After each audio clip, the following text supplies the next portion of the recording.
Welcome to the Capacity Compliance Challenge and day one of Fraud Prevention Month.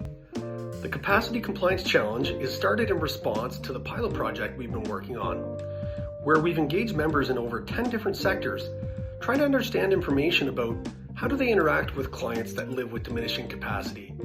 What information do they collect about their clients in order to identify decision-making risk?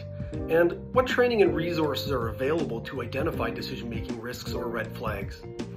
And what we found is an overwhelming number of professionals simply do not want to work with clients that live with diminishing capacity simply because they aren't trained or they don't have procedures in order to safely do so.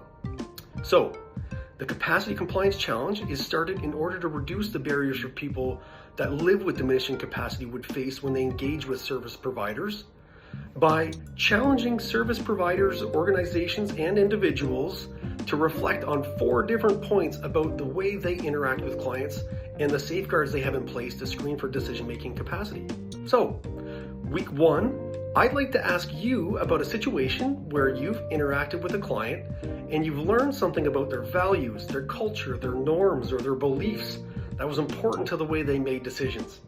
So for example, I recently met somebody who, when they made certain financial decisions over a certain dollar amount, they had to speak to the religious figure to get approval. Of course, this is important to understand for undue influence purposes, but not fatal to the way a person's able to make their own decisions. So, let's hear from you.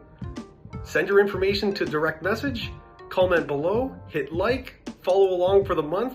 We're looking forward to building the conversation and reducing the amount of fraud and undue influence that our clients would feel.